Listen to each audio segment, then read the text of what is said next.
It'd be fun. I'm looking forward. This is my favorite part. Is like all this prep stuff before the record. Like recording and like all that cool shit. Yeah. Yeah, that should be the most fun part of it. And sorry, Yeah. I just went live in the middle of that because I saw some people were Oh, waiting and I didn't want to have it go anymore. So if everything is all cool with you guys, we are here. Hope you're all having a wonderful Sunday night. I have your questions ready. We should be good to go. If there are any problems with the audio, this is our first time doing it. Please let me know. Say hi. Let us know that you are in here, and we will get us going. How are you doing tonight, Dave? oh, pretty good. How about yourself? I'm good. And just so that the people that will click on this and see you midway through kind of what you were talking about, if you want to just go and just kind of give a quick synopsis of what that was, that would be cool. Yeah, sure. Yeah. So our band is in the middle of recording, and this time around, we are trying to prep everything, before launch. So we're about to start shooting a music video. Super excited.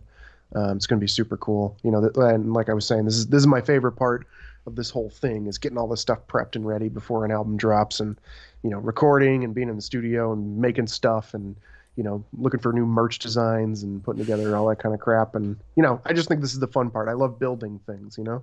Yeah, So it's the cool stuff. you're a designer at heart, so I Yeah. kind of I'm very different in that sense. I hate the branding part. Like, do you know how lucky I was to come up with just Audiomo in general?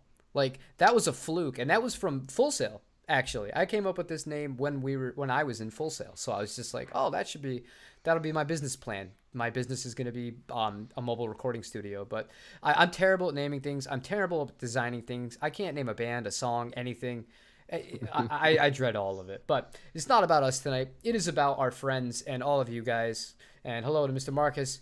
Great. If it sounds good, then we're all good to go. So we have a few questions lined up, and during the course of any of this, if you guys want to ask anything, obviously we'll get to that. We have a few, like I said, kind of queued up, like this first one that we're going to get to in a second. But as we go, feel free to go ahead and ask anything you want. So, with that being said, let me go to our first question. And it is from Mr. Robbo. Robbo is a good friend of mine. He's a big follower, and he also has a cool YouTube channel. He asks us, Tolman, Harley Benton seem to be slaying it with value for money on these new models, given the business model, cutting out retailers, selling direct from the warehouse, and the advantage seems to have over independent guitar shops. It is at a price worth paying in the long run. We just lost a local brilliant shop that had been in town for over 30 years, so it's a bit of a sore point for me right now. Now, I think Robbo makes a great point because what we are sacrificing for getting all of these really cool cheap guitars. And when you have Harley Benton, who's very savvy, and these new brands like Firefly, the Amazon brands and stuff like that, who don't need to go to mom and pops to make their money. It's just no marketing. They rely on people like me, people like you, YouTubers, to kind of promote the stuff for them. And the guitars at that point sell themselves on top of being cheap and specced out. Is this is it overall net positive, or is this a net negative because of what Robbo said in losing the shops? Mm. I think I think this is an interesting question, right? Because I think there's a lot of avenues to kind of go down with it, right? So for one, I don't think that this is a new problem, to be honest with you. I kind of feel like that if we're talking strictly mom and pop, and we're not talking about just in general physical guitar stores, like Guitar Center and Sam Ash kind of already did this a little bit, right? Like uh, I can't I don't really remember the last time I went to a mom and pop shop that had like a decent selection. It's usually like, they have a couple of brands that they go in really hard on. Generally, at least one or two of them is a starter brand of some kind, like 90% of their stock is Squires or something like that, which is fine. That they're catering to the fact that they're usually teaching out of the shop as well. Mm. And so that makes sense. So for me, it's sort of like it's hard to kind of go Harley Benton and Toman are the ones who are kind of killing that area when I sort of feel like I wasn't really using like in that area anyway because of what they were doing. But I do understand what they're saying, but or what the question is, right? And I kind of understand where they're going with it. And I don't want mom and pop shops to close for sure, but I also feel like this is a good pivot point, right? And I don't really know what the answer to the pivot is, but this is where like servicing becomes more of a thing, right? Probably the last 10 times I was at a mom and pop shop, it was to do setups or new installs or something like that. And I think that that's really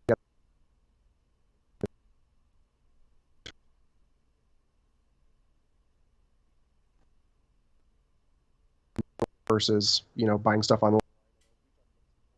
I know we've talked about this before, that there's like bring stuff online. Yeah, I got that little dropout too. Um, so I don't know. I don't know. It's an interesting thing. I think this is just in general what happens in the music industry, right? Like a bunch of stuff happens that changes the way we do deal with everything, like a la streaming and yada yada yada, and we haven't figured out how to deal with it yet. And I think, unfortunately, mom and pop shops are probably going to have to figure out that same thing. There's obviously some value that like they can do that other things can't do, and they just need to figure out what that is. All right. I lean more on the other side. I would much rather prefer keep the mom and pop and kill off the online thing. If I had to choose between the two of them, and obviously this is coming from somebody that, I like Harley Benton guitars. I don't like buying guitars online.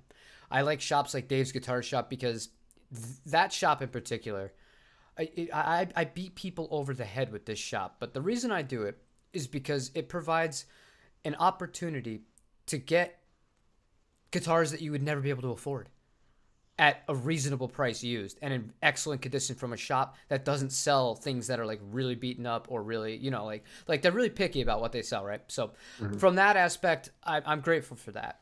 But I think that you really lose so much when you lose a mom and pop shop. And you were talking about, oh, maybe they can make it up in other departments. And yeah, that's true. But at the end of the day, they still have to pay for the rent. They still have to pay for the electricity. They still have to pay the employees. So when you switch it to relying solely on the service part of it, that's a tough ask at this point, especially given that, not everybody's gigging again yet. And even when we do, we don't know how that's we don't even know how that's really going to be fully changed at this point. So I think you're right that there needs to be some sort of alteration in the mom and pop strategy. And personally, what I think it is the approach that we're going to take here is not to have a shop that is open 24/7, basically. Well, not 24/7, but 7 days a week. So what we're going to do is we're going to look into, certain days loading in and loading out and only selling specialty stuff. I think the backbreaker for a lot of these stores was, like you said, they have these relationships with brands like Fender or PRS. Like they go in with these particular guitars in stock because it's not feasible for all of them to be able to stock every single brand. That's just not financially possible. And if you know anything about buying into a guitar shop, forget it. But so when they do that, it's just it's really hard to make up that cost when you're sitting on all this inventory and Fender's saying you can't sell it for less than this amount, or we're going to cut off your ability to buy guitars or limited editions and stuff like that, because that's happened in the past. It's a tough one, man. It's a tough one. So I don't. It is, yeah. And I'm not saying that they should fully rely on the service model, right? Obviously, if they could do that, they would do that. And I'm sure that there are guys out there who are, purely service, right? They're not really looking at overhead of a store. It's probably one guy who's got a back room or something, and, he's just doing whatever he can to work on guitars. But what I think my point is like at some point, this always happens in an industry, especially in the music industry, where things are constantly kind of shifting. That you've got to kind of reevaluate what it is the thing that you're doing is. And I mean, this isn't even a novel, problem to the music industry, right? I mean, Amazon kills everything too. So at some point you have to go like, what is the benefit of the physical store? And how do we exploit that as much as possible? And, James has got a good point here where he's saying, or I'm sorry, Michael has a good point here where he's saying that they're only open when he's at work, right? And I feel this way too, right? Like there are so many times where I have to take off early from work to go run my guitar over to the shop so I can get it serviced or whatever, because they close at 5. And like, I get it. Those guys got to work. They got to do their thing too or whatever. But like, how awesome would a 6 to 9 store be a couple days a week or whatever instead, like when I actually have time to be there? I mean, I don't know. You just need to really think about like, this physical space, what is it doing for you? If you can't get access to these like $200, $300 Harley Benton guitars, and you have to, like you said, you can't even get Fender guitars because you can't order enough of them to get them in. Like, what can you do that's different? I don't have the answer here. I'm just saying, there needs to No, be I something agree with else. you, and this is actually making me like smile because it means I really think I'm onto something here. Because the other part of the plan, I'm not sure if I told you this before, but I've definitely talked about it on the channel, is we want it to be a small like Japanese sized bar. Well, you wouldn't know, you've never been to Japan, but those are a lot smaller than the ones that you typically find here. On one end of it, so it's like a mini bar, and on the other end of it would be the high end and the imported guitars only. And obviously, have no contracts with these people, Hmm. so I'm open at night. So after you get out of work, you come, you have a beer. Obviously, wasted people aren't going to be allowed to actually play the instruments, but but then Sure. that's like it kind of hits that market where people that do have jobs, like you said, that's one thing I hated about my service guys. The best service guy in the whole world in San Diego, Fred, at the repair zone. But if I was working that day, dude, I would have to like schedule to have that day off or come in or go in late in order to go Yeah. and pick up a guitar from him because just the hours sucked. Right. Yeah, yeah, agreed. Yeah, and so JAS here says like he's talking about how he wants all the options, right? And I think this is another good point, right? Like that's something that you're never going to be able to compete in, right? Like you're never going to be able to compete with Sweetwater, right? You can literally buy anything from them. So like, I think what you're talking about and kind of what you're saying here with Dave's guitar too, where it's like you're not there to buy the guitar you want. You're there to find a guitar you didn't know you need, right? And that's I think where it's like instead of trying to sell me a bunch of Squires because maybe you want my kid to pick up playing guitar and hope that that kid turns into enough of a guitar that he keeps return that's an investment. What you should be doing is peddling good used stuff that you can't get online because only you have the access to get those things, right? And I don't think that every mom and pop shop can do that, but I do think that that's a way to maybe combat that idea, right? That it's like, yeah, you can't be Sweetwater, but what can you be instead?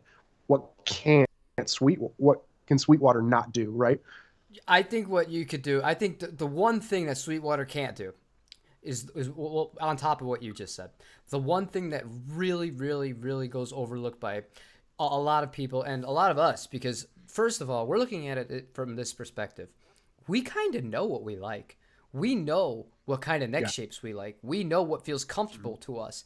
To somebody that's newer or doesn't know anything, you could get a guitar that it's a fine instrument from Sweetwater, but when you get it, it sits like crap, or for whatever reason it's not comfortable, and it's something that if you had sat with that guitar in person for two Yes. minutes, you would have known like, nah, this guitar is not for me. Immediately. This guitar is not for me. That is the one. So Yeah. what I would do is I would go to be super niche. I think the way of carrying all these brands and having contracts with all these brands to carry their guitars is suicide at this point. Obviously, there's a lot of places that have gone out of business. Dawson's, which was a huge shop over in the UK, they're done for good. But I think the way to do it is to hit the niche. Like for example, if somebody were to open just a Mhm. store with offset guitars and that's all you specialize in, just offset guitars. Maybe you only have 10 to 20 in stock at a time, but there's like you're the only place to like you become that place for that, and then you grow such a reputation where when people are on Yeah. tour they stop afterwards to your shop, or they spread the word when they get home, oh, check out their shop online, and then you're in business. But doing it the way that the traditional way, I think, is dead in the water, like you said, and it is a pivot point, and I think anybody that doesn't adapt, they're gonna die, and that's just how it goes, man. Yeah. Yeah. And I think you probably have a point. I would be curious to figure out what the right niche is because I have been to guitar stores that specialize, and I always end up going, "Hey, this is the only guitar store in X number of miles." And then you get there and you're like, "Ah, shit, they don't have anything I like," and that sucks, right? Store that is purely acoustics, and that's Mm-hmm. fine. Some people do, but if it's the only one that's near me, like What are you gonna do? maybe it's about finding the right niche, Yeah. Yeah. All right. Well, that's a really complicated topic, but I feel like we did a pretty good job of establishing Hmm. both sides of it here, and I feel like we would be running around in circles if we went anymore. And one thing I've noticed, I'm looking in the thing, the size of your window. I don't know if you're touching anything in Skype, but it keeps going from like big to mini. Like right now, I am dwarfing the hell out of you, and it looks hilarious on the screen. So I'm just gonna I'm gonna try and manually Yeah. fix that real quick. There we go. All right, so let's do this. Let's switch. Let's get to the next question. So we did that. Let's try. I don't know. Oh, this is the one that you wanted to talk about.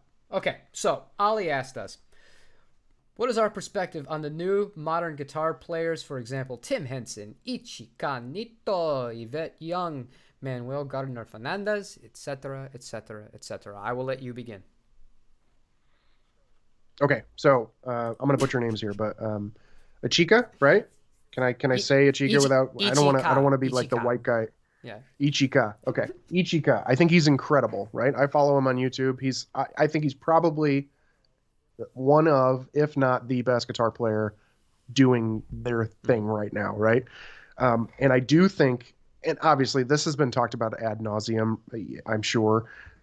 It's not a conversation I hear a ton, so maybe maybe it hasn't been talked about ad nauseum. I just assume it has because he's clearly reinventing kind of the way that music is being delivered. Actually, this it works really well with our Yeah. pivot conversation, right? So like the whole, streaming thing changed everything. Albums don't sell the way they used to, yada, yada, yada, right? These guys go, okay, everybody's on a social media platform. I got 30 seconds of attention. What do I do with that? Right. And they nailed it. And they Yeah. totally killed it. Right. Like him and all the Polyphia guys, like they're just sitting there playing like, we all dream we can do. Just sit and play guitar in front of a camera in these bite-sized pieces, and then they get millions of views on stuff. And it's incredible. Right. Like, and what a stupid but clever thing to do, right? Like it's such an easy answer, and I don't know why more people didn't do it immediately. And there's guys that I think should be in this space that aren't in this space. The one that comes to mind being like Tosin, right? Like, how is that guy not just doing the same thing and just crushing social media, right? Like, I don't know. Anyway, I love those guys. I think they're fantastic. I do think that at a certain point, the whole tapping thing to be impressive is going to kind of get a little overblown and overplayed yet. But I do like what they're doing. And I only say that because I think that they're in the wake of it has been a lot of guys who are doing very similar things, but they're not coming at it with the same level of maybe musical kind of knowledge that like some of them are, right? So it just sort of feels like people are tapping for the sake of tapping. And we saw a lot of this in the 80s too, where it was like hair metal got big and then suddenly like guys who are clearly not into hair metal are just doing stupid shredding and like copycats and all that kind of bullshit. But I think they're great players. I think they're going in a cool direction, and I want to see where this next step is of like bite-sized entertainment is. I will say I do miss albums, and I kind of miss like those guys doing that in that way. But that's just the old man in me. So I think overall net positive. It's a good thing. I like the way that they're changing the industry. What are your thoughts? I made a video about this. I had a series where I was talking about different kind of groups of guitar players and kind of putting them in different categories, so to speak. And this one would be the modern masters. And I actually mentioned one of these people in that video, and that was Ichika. Because Ichika, to me, I don't know, like I like Tim Henson. I don't like his music. I don't like that music at all. Like it doesn't appeal to me, man. I think it's because it's like, I don't know. It's like he's a great player, but it's so electronic and like so like it's like too much for me, man. But like Ichika, I feel like does like such a good job of making it. He does a lot of the modern stuff in it as well, but it still has enough of like it feels like humans still more so than Tim stuff. But Yvette, I think, is such a lovely player. She's just so smooth. Like I don't know if you've ever actually watched her play live. It's Oh yeah. just the most effortless looking thing you're ever going to see. And yeah, it's really mathy and there's a lot of, tapping and stuff like that. But like, she's a joy to watch. I love her. But out of all the modern players, I think my favorite is Martin Miller. I think that Martin Miller is the best guitar player probably in the world from like what guitars can do everything and do everything like better than everybody else. I think it's Martin Miller. The guy is a freaking machine, and I actually love what he's doing. He has his session band who are all they're all freaking 10 out of 10 players, man. Every single one of them. Their chops are unbelievable, and they have like their own unique way of being smart enough to get YouTube clicks by playing these cover songs and these medleys, but also be like a real musician can watch it. It's not like just some schmuck playing along to an anime intro, like, you know what I mean, like, but like with bar chords, you know what I mean, because a lot of those Yeah. will get a lot of views, and that's cool because a lot of those songs are cool. But when you're able to take a cover song and really like make it your own and Yeah. have a full Like, band and like everyone in the band kicks ass, like that's why I like one of my viewers, his name is Peg. He's I think he's in the UK or Norway actually, but he does a really similar thing like that. Like he does the anime stuff, but he does it right. Like he collaborates with a bunch of other people that are playing the real instruments, sure. so they all put it together afterwards. And I'm like, that's cool. Why aren't more people doing that? But to wrap that up, I mean, one other person I would recommend that all these guys check out is kind of the original of this kind of new wave, and that is Daniele Gottardo. He's an Italian guitar player. He is, if you listen to him and watch videos from him from like the mid 2000s, you'll be like, oh, that's where Ichika, that's where Tim, that's where all these Yeah, that's guys. where all these guys got it. And it was Yeah. all because this guy blew up on YouTube. One of the songs that was, I think it has like millions and millions of views is Guitar Spregio. Is from a live performance. It's fantastic. Just a great player. I definitely recommend you guys check him out. But let me see. How are Nice. you guys doing in here? Yeah. Okay. Cool. Got some.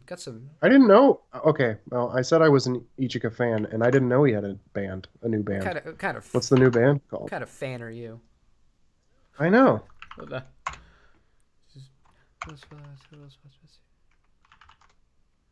Forgot to mention I have a blue Les Paul double cut special, two P90s, two little spots missing paint. He'll sell it to you for a low price. That's your guitar. It's the Rick Beato without the Rick Beato signature on it. Ooh, I am not in the SoCal area, He's unfortunately. on the polar opposite end of the United I'm on States. the, yeah, it's only a quick 7 or 8 hour flight, and then I will come out I'll come out to come see it. That's how much I love uh, DC's. All right. Okay. Cool. Uh, man, I lost it. I had something I was going to throw in there too, but I lost it. Oh, I was going to say, just to kind of jump on your little piece there about Miller. What do you think of Scary Pockets and the way that they're kind of addressing that same situation, right? I mean, they're kind of doing the same thing, right? They do constant covers. They do the what I think actually is really interesting that I was curious to get your opinion about is this new like vinyl subscription service thing that they got going on. I don't know if you saw that. It's like every couple of months you sign up for the service and then you're basically pre-ordering a vinyl of the covers that they put out over the last couple of months. I think it's neat. I've never heard of anything like this before. I'm curious if it's going to work out for them or not. A vinyl subscription. You know what? I will give kudos for the idea. I think it's cool, and I definitely think that that's a market that Yeah, a originality. lot of people are really big into vinyl now. But we're not audiophiles. I have a lot of vinyl, but I You're don't. not. I do But my too. record Yeah, player is like I think $110 Bluetooth Audio Technica, and I use really basic yeah. NS10s. Mine is So too. I Yeah. don't. I don't have a crazy setup. Well, because no, I mean honestly, I'm sure you buy vinyl for the same reason I buy vinyl, which is it's the best way to support an It artist right is. now. Like they put out a vinyl, it's a decent price for them. If they have a decent presser, they're making okay overheads on it, and you get an album that I don't know. Sometimes I like sitting down with the act of listening to a vinyl. I don't really care about the sound quality because I honestly think that's mostly bullshit. But my point being, I thought that the Scary Pockets thing was kind of cool. I'm not a huge Scary Pockets fan. Mm. I think occasionally they really nail it, but like most of the time, it's just like, I like the original better, Yeah. you know? But I thought this was a cool concept that it's like, hey, if you're really into what they're doing, you can just be like, yeah, man, send me a record every couple of months with 10 new funk tracks on it or whatever. Like, that's pretty cool. I think it's a cool idea and it's a cool way to engage in a new way that's not just like, subscribe to us on YouTube and, follow us on Spotify or whatever, which is fine, right? That works for most people too, but obviously they're killing it. So how didn't they turn that into a monetary return? This is an interesting way to do it. Yeah. I don't know why Corey's not doing it. Yeah. That's what I don't get. Oh, real quick, by the way, if any of you guys, I know this is about us right now answering your questions, but if any of you have anything that you would like me to ask Corey Wong tomorrow morning, leave it in the chat because I have another Zoom call with him at 10 a.m. So that just needs to be said. I'm actually going to let my daughter, I'm going to bring her in late so she can say hi to him because she's like, you don't know. She's like, you don't talk to real Corey Wong. He's not real. And I'm like, what do you mean he's not real? He lives on the computer. He's not a real person. He's like a Pokemon. And I'm like, no, I'm telling you, I talked to Corey Long last Yeah. week. No, he's not real. I'm like, all right, I'm going to prove it to you.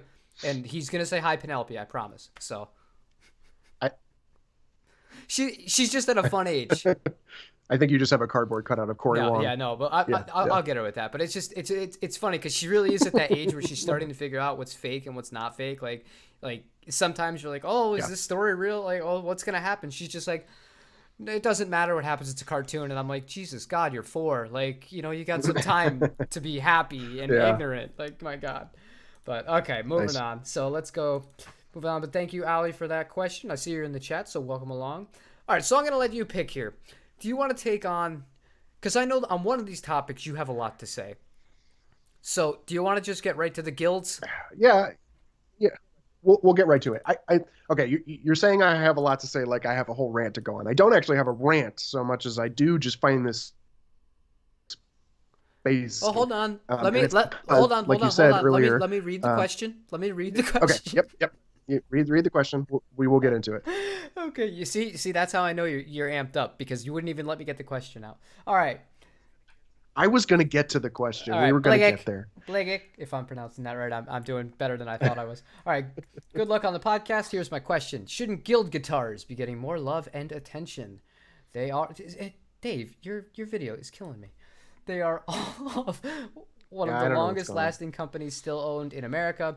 The Electrics have been played by many stars over the decades, as diverse as Kim, blah, blah, blah, blah, blah. I'm not going to read all this just for the sake of time. And the acoustic players, I own 3 Electrics made in the 90s, and I intend to keep them for life. These days, I'd love to get my hands on a Starfire, too, with Dynasonics. They're pretty cool. I think they've got a lot of models, and they don't. And I've tried to draw YouTubers' attention with little response. I don't get it, but I'll continue to cherish them. So, as I resize you for the 5th time here, I'll let you go first, Dave. Well, so my point was going to be, and where I was going to go and circle back to the question is I am a designer. I am a designer as my day job. I'm a designer by heart. So I have this kind of like love for the retro, retro stylings for guitars, right? I'm always trying to find that right kind of thing, I guess. But I gotta be honest, as a brand I don't out very often, and I think I'm maybe not alone in that, and I'm curious if you kind of are there too. I just like they never really come to mind when I went and after I saw this, I went and looked up the why. Like I sort of put them in that kind of Gretsch kind of like legacy brand, like D'Angelico, like legacy brand kind of guitar thing. And then I looked, and it's mostly I'm sure that they play great and they feel great or whatever, but it's mostly just like kind of Gibson rips. And that's fine. And if they're doing it better than Gibson, great too. I do think that the Starfire that he mentioned looks great. And I do like their semi hollows. I think they're like, they're just a nice take on the 335 kind of a vibe. Or a casino, I guess, if for the full hollow bodies. But it's like a jazz guitar. They're sort of like out of where they're either jazzy or they're kind of country-esque, and they're sort of out of where I think about guitars at all. Do you sort of like? What about you? What are your feelings on them? I think that they don't get mentioned because of what the question stated. I think the problem with Guild guitars isn't Guild guitars. I think the problem with Guild guitars is nobody talks about them, and he's right. And I think that that's kind of on Guild. Yeah, I think if I were them, yeah, oh yeah, I would be making. You know what? You know what I'm gonna do? I am gonna reach out to Guild Guitars personally, and I'm gonna say, look, you guys make some cool you got stuff. people asking. You have some Yeah, people clearly asking. I will gladly demo even the cheapest one you have, and I'll send it back to you and whatever. Just because I know at least people will watch it. But I know he's right. That's the thing. I can't think of one time that I've seen a remotely decent sized channel ever demoing a guild talk or about talk Guild. about guild in Yeah, general. And I think that speaks yeah, volumes, dude. Um, yeah. I agree. Um, I was Go just for gonna it. say one model I really think is a great value. is the 335 style one, the Starfire, the one that is, Hmm. I think it's, well, I don't know what it is now because everything went up in price. But the last time I looked at it, it came in a Pelham Blue with a Bigsby for $600. And The ones I was looking at today on their product page started at around 14 or 15. okay, let me just, So maybe it's a different yeah, oh, it's model, definitely a different model, but but hold yeah, on. yeah. Okay, we're gonna go to our friendly neighborhood, friendly neighborhood Sweetwater Google. Guild Eh, electric guitar. But no, I mean, or was it a Starfire? Not sure. My internet is just like not about this life. Yeah, those. 649. 649. They went up $50. Starfire 1 DC electric guitar with Yeah, I was looking at the Starfire fours, and I okay. think they were 16. Okay. Yeah, I Yeah. think I don't know, man. I think it's a tough that's a tough price point right now. And here's why I think it sucks for them. Hmm. Because you have a company called Eastman around now. And that Hmm. Eastman is not much Hmm. more money, and in some cases it's less. They come with amazing pickups already in them. They come with ebony boards, specced out hardware. Yeah, they're made in China, but the way that Eastman, it's not like Fender when they make guitars in China. It's a much smaller operation. It's a lot more tight knit, and they are crushing that price point for the semi hollow body guitars to the point where Yeah. I don't know. Somebody actually mentioned, and on the same line, you mentioned this brand too when you were talking about Guild, D'Angelico. And I follow them on Instagram, and they posted what looks like their version of the high end 339.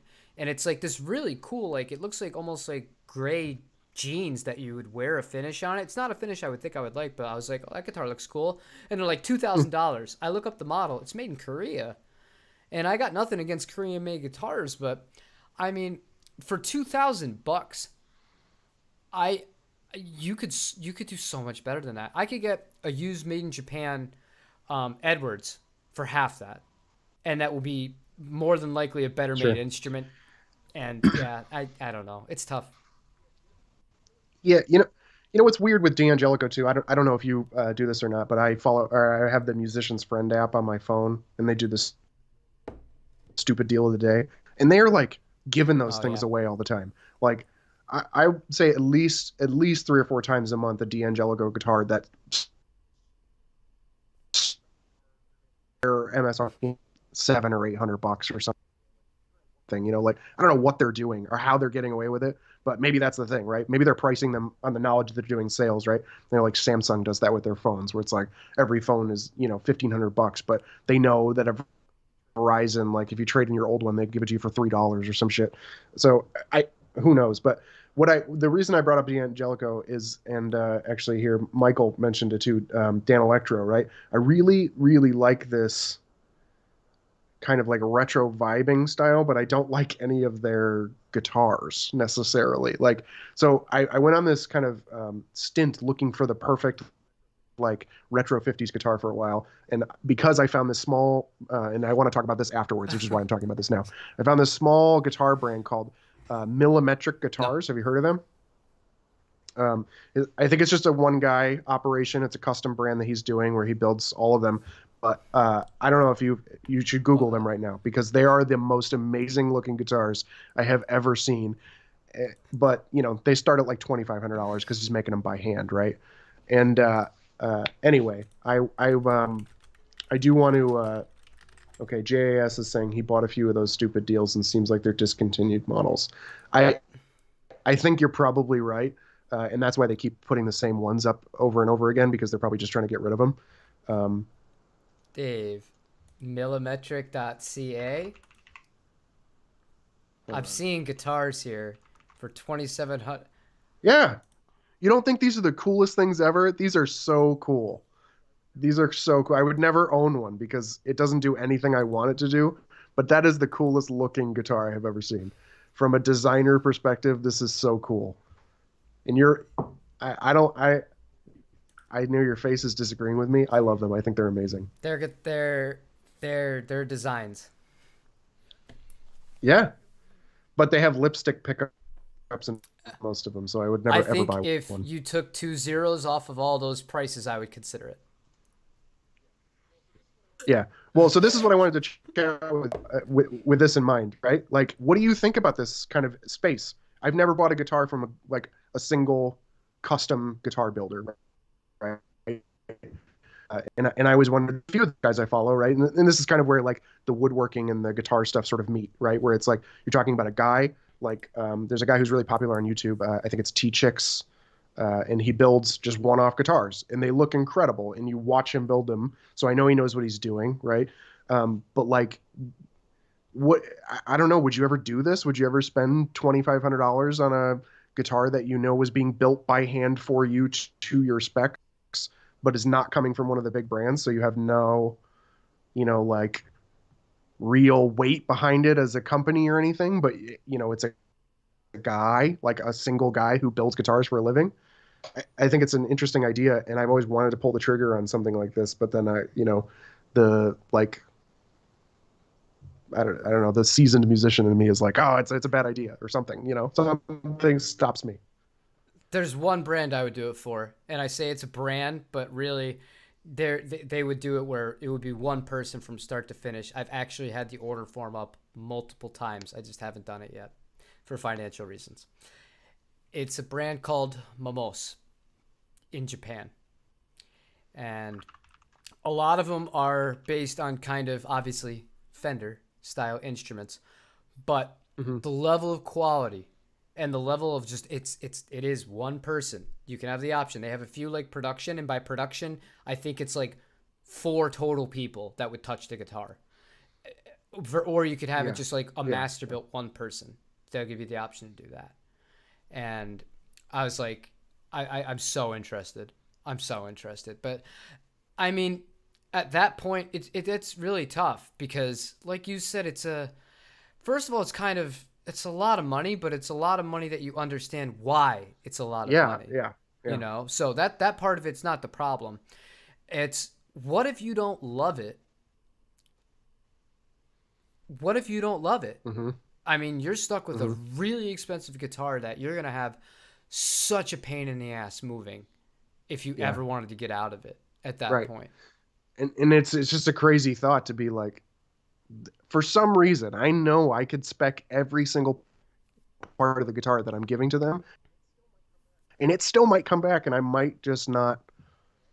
That's my Telecaster with it, and like that's my horrifying Telecaster thought. I built. Yeah.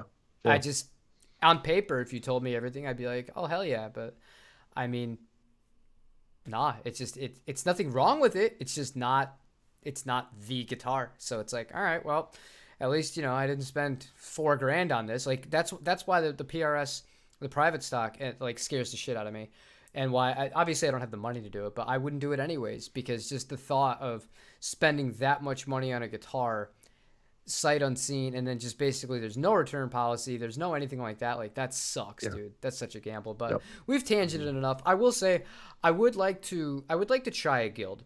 So what I'm gonna do is I really am gonna do this. They're gonna be the first company that's like a known brand that I'm gonna go right at and be like, look, do you want some more exposure? You definitely could use it. Here's your competition.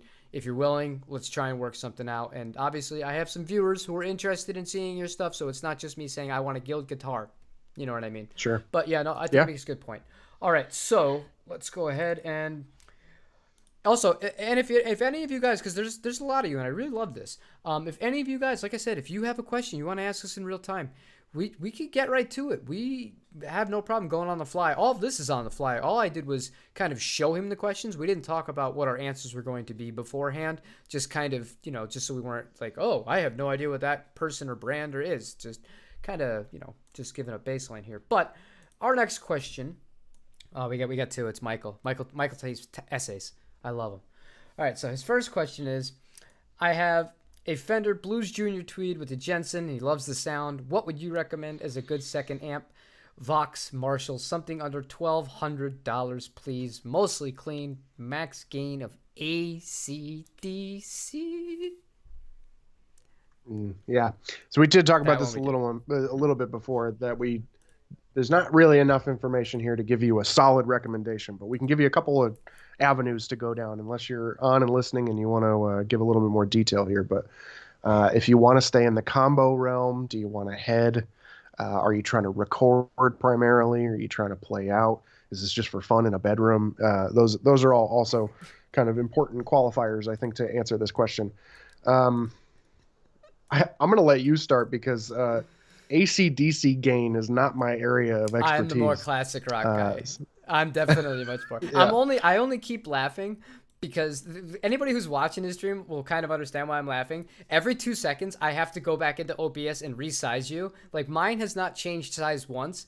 Your Skype just like keeps having a stroke, and like I'm gonna put it on you. My Skype is being perfect over here. yeah, yeah. So No, it's definitely on your fault because everything on my end is fine. However, okay, so $1,200. I mean, the first thing is obviously what Dave said here. I don't know if you have a cabinet. I don't know if you want something with a cabinet, something without a cabinet, or if you want another combo. That's I'm gonna assume he doesn't have a cabinet, okay. right? Like I am he's too. saying first amp. Yeah, I am too. But yeah. I mean, the Blues Junior. If I wanted something to complement that, obviously your first inclination here is to go for something like a Marshall, in my opinion, because the Vox isn't gonna get that kind of tone that he's talking about. And what I think the Vox really shines at is the real like slight edge of breakup and that different kind of Yeah. clean than Fender. Whereas like I feel like he Do needs you? something that's more dedicated on the overdriven aspect of it. What are you gonna say? I guess I'm not super familiar with Marshall's current lineup, but I can't think of anything that I would go for in that price range. I can. Yeah. Wait for a used either they make the studio modern and the studio vintage.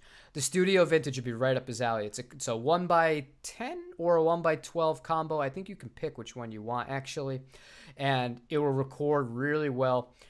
Decent wattage. You can play small bars and clubs with it. It sounds great. It's actually hand wired, believe it or not, in the UK. I don't think it's one of the China models, just like the Silver Jubilee is also a made in Britain amplifier at this point. As of, the last time I checked, they might have changed that. All these companies are trying to cut money wherever they can. But the only other amp that comes to mind that's even a bit more under the budget here would be a orange, but finding a TH30 combo isn't that easy. But you can find a Rocker 15 It's not. combo, or if you want something really cool, actually, this is what I would say. If you want something really cool, get the Rocker 32 because you can run it in stereo. And if you're an old man or you're somebody who's really traditional, something really basic like that, where it's not going to take you plugging in software or screwing around with stuff like that, being able to do that in stereo with not a lot of effort, you might open up a plethora of sounds you would have never thought of before. Actually, I am going to change from the Studio Vintage to the Rocker 32, the orange, because you still get good orange clean. I think they're underrated. And you also get the kind of cool, kind of gritty overdrive. If you wanted to go over the top, it can. But yeah, Squire's Silver Series. So I don't know. Okay, I have a couple of answers here, I think, and then we'll get to Change Stranger's question here. So if you are digging the Fender Blues Junior thing, but you want something that will give you more gain, but you're not looking for an amp to go like. Okay, so here's where I need more detail about what we're doing. If you're that amp that's going to give you more, I actually just picked up a little while ago a Fender Bass Breaker, and I've been pleasantly surprised by it. I think it does some decent high gain, but it sweet spots right kind of in that mid gain area. That being said, if you already have a Blues Junior, you may not want another Fender amp on top of that. You may want something a little bit different. But I don't know, man. I feel like orange is a hard one to recommend unless you know the person really likes that vibe. I have a TH30 and I love that amp. I think it's amazing. But I also know it's not a flavor for everyone, right? And also a TH30, I guess the Rocker Verb, obviously, if that's your recommendation, it isn't going to go that high. TH30, way too much gain for anything you're doing, way past AC/DC levels of gain. That being said, it's in my perfect realm of gain. But I would say if you really want something bang for your buck, way under your price range, I think the Boss Katanas are awesome, honestly, and it'll get you all of that stuff and more. And you got a whole bunch of cool modeling things you can do. I think if you're looking for something to mess around with, and play live with, a katana is really cool. It probably wouldn't be my go-to for recording, although I've heard some great recordings with it, so it can be done. I think it probably requires a level of finesse that is a little daunting, I think, for most people. But I think the katanas are super cool value, and normally I wouldn't recommend a modeling amp, but I think that those are probably the best version of it I've heard. So I think those would be my recommendations. And again, the head verse combo thing is really up to your preference, but the katanas are super cheap, so you can go either way, honestly. But I do think your orange is a good recommendation if if you like that orange sound. Yeah, and it's not a rocker verb. That's one thing that kind of gets lost in translation, and I think that Orange as a company screwed up here. They should not have called it the Rocker series because immediately people associate it as a rocker verb. Oh, yeah, It's that's right. not, Yeah, no, yeah, it with is the not rocker a verb. rocker Yeah. verb. It's a rocker 32. It's very, very different. But um, Yes, I mean, yes, to yes. your point, yeah, that's why I went away from the TH30 because that's super niche at that point, and that's way more gain than he needs. And I Super remember high I was gain. I think I was the one that told you Yeah. about that amp because I had that amp 2014. It was one of the first amps I bought to go out and gig with, and I was Yeah. like, this thing is freaking awesome because I needed 2 channels. It's so good. Dude, it's It's so amazing. good. Yeah, yeah.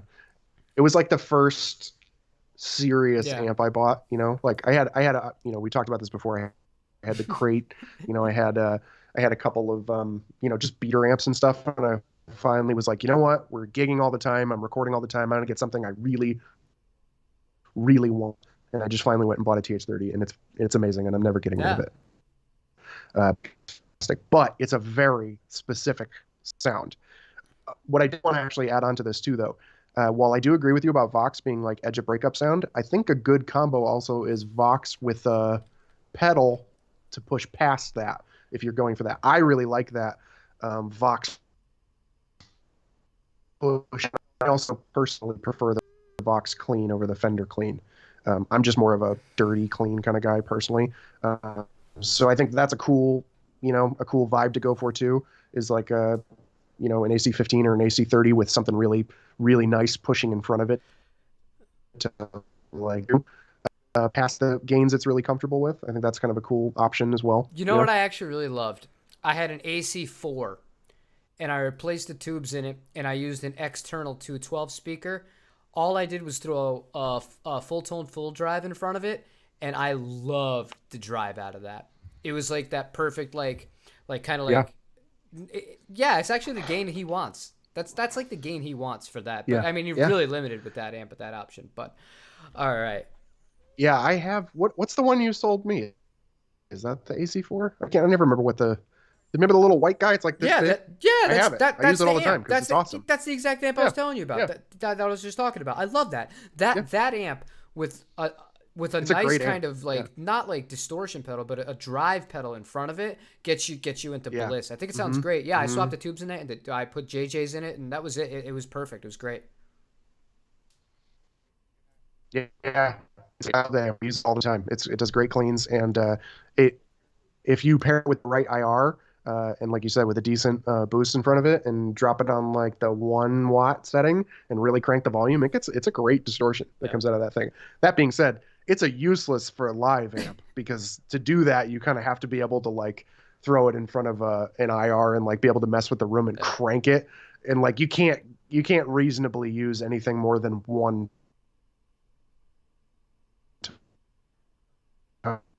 Tone.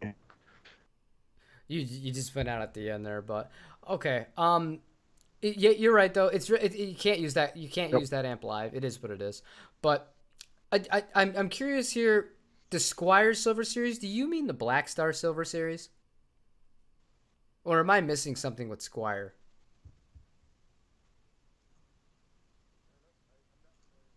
I don't know. I'm not familiar with this. I think he means the Black Star.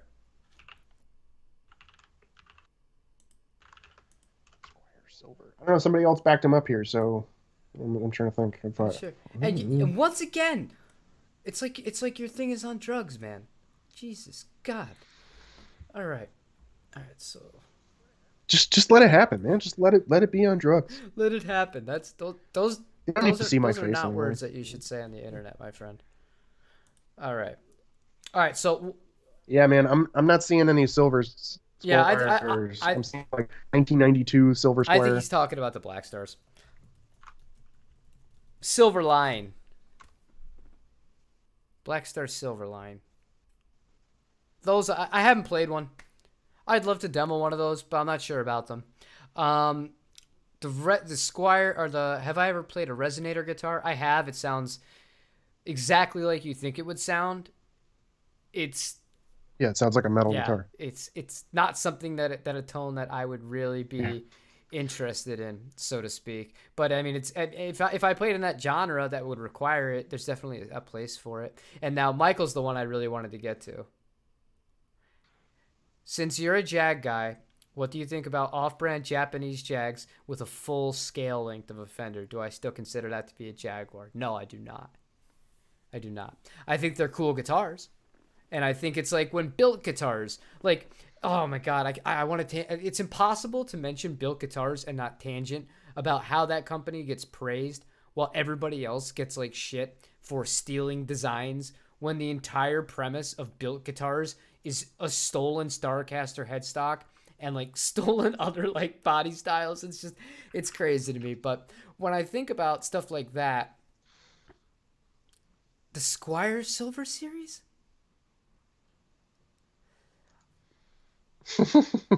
No, that's because I stopped paying attention to Squire from Japan after the E series, honestly, because I know they moved to Korea in the mid '90s. But just to finish my thought here on the Jag, yeah, no, I think that they're really cool, but no, like the one of the biggest points of the Jaguar that makes it the Jaguar is the scale length. It would be like playing a full length Mustang or a 25.5 inch Les Paul. It's not the same guitar. Cool design, but not the same thing. Mm-hmm. No, I didn't know that about. I didn't know that about the '90s ones. No, I'll have to do a little more on that. I never see those for sale when I look in Japan, and if I do, I just ignore them because when I look for Squire for Japanese Squires, I'm only looking for the ones made from 1982 up until about 1987, and that's when the E series ends. Everything after that, haven't had an interest in, to be just honest with you guys about it. So that's very interesting. I'll have to do a little bit of homework on those. But no, didn't know that. A Silver Series Squire Japan. Let me look. Well, they're already priced Dude, I hear decent. with built guitars and still you're talking about them. Yeah, what's that? I wasn't familiar with built guitars until you started talking about them, and I went and looked on the site, and they got the built mood guitar with like 1,000 buttons on it. What the hell is this thing? It's a super super super modified Fender. That's all, man. Dude, it literally has like 1,000. It has like a Well, thousand did you buttons see on it. the There's like Stratocaster that Johnny Marr was just playing? It literally has I think it has no. 9 or 10 pickups in it. It looks I can't say the word or I'll get in trouble. It doesn't look right. Yeah, But no, nice. okay, so no, but I think what's gonna all right. I can already kind of give not an assessment on those guitars, but I can understand why they're gonna be gaining traction and going up in price, and that's because everybody has kind of figured out by now. A lot of people have known for a while, myself included, but I was even late to this party. How good that the early Squire Japanese Fenders were. I would take one of those. I swear by this. I really, truly, genuinely mean this. I would take an excellent condition SQ serial number Squire over any production American that's short of the American original series. Period. Period. Those things are built to such a good level. Those are such good guitars. So I think what happens is as those guitars increase in price and they become less attainable for people, because for a long time you can get those for like anywhere from 200 if you were really lucky to like, $600 for like a mint one. Now you can't do that. So I think what people are doing is they're looking for other new niches, and maybe that's kind of one person had a really good experience and it's kind of started the train of the hype on those. But as somebody that really likes Fender Japan more than most people, those aren't guitars that have been on my radar, honestly. And I would have I would have heard something if the people in Japan really thought that they were that great. A few of my contacts probably would have already been turned me on to buy one of those because they've actually been really good about recommendations about years and brands to buy, and they have not sent me wrong yet once yet. So I would have thought I would have heard, but I mean, there's a billion guitars made by a billion different companies, and it's hard to keep up with all of them. So maybe you can get a gem for $500-600, and at this rate and the way this market is, more power to you. Mm. And Michael's second question, it went away, but I'd never heard of it. It was some Pistol Pete pedal or something like that. Oh yeah, no, it was Black Pistol Fire, I've never heard of it. I think. I had only heard of them because there was a band that I had in the studio who they were kind of in the same similar vibe, and that somebody had mentioned them, and I looked them. It's cool. They're like a neat kind of garage rock, Black Keys sort of vibe band. Okay. It's cool. I sort of put them in like what do we call them, like commercial jingle rock guys. Like you could hear their music being played over over a Ford commercial, like it would just be like the with big drums in the back, and then it's like, have you ever pulled 8 horses out of a cave in Utah or something? You know what I mean? Like it just has that vibe. It's cool. I think I like those bands. I can't really listen to an album full of that music personally. It's like, it's really good for a vibe, but it just doesn't stay with me. There's some cool guitar riffs and some big sounding drums though. So I like that. I'm only laughing right now because I thought he was talking about a guitar pedal. But when I read it, I didn't even think of a band. No. I was just like, I've never heard of that guitar pedal, and I kind of dismissed it. Like I can't keep up with all the guitar pedals, yeah. And lo and behold, it's a band, not a guitar pedal. And I'm like, oh, I'm an idiot. But I'm laughing at myself in case anybody's wondering why I'm just chuckling as you know this band and you're giving an analysis, and I'm like, yeah, I thought it was a guitar pedal. I never heard of it. So that's good. That's pretty funny. Okay, no, AC10's a cool amp, man. I really like the AC10. The only thing I don't like about the AC10, it is not a real reverb in it. But if you're somebody that doesn't mind not having a spring reverb, or you're going to be using, like a Strymon or whatever, it doesn't matter what brand of outboard gear reverb, it's pretty good. I think it's the ultimate. The AC10 is like the ultimate amp to leave in your living room because it's loud enough where you can kind of drown everybody else out, but it sounds really good quiet, and it has a great clean sound to it. And it's a good pedal platform too. Mm-hmm. Absolutely. Yep. Yeah. What do they go for now? They were 400, so I'm gonna guess 500. Yeah, they're around the 500 mark. Yeah, that falls in the line with the price increases. Yeah, not bad. No, that's not bad at all. And that amp is an amp you actually could play a smaller venue with, as opposed to the AC4. But you're going to struggle a little bit more to get those kind of crank tones out of it.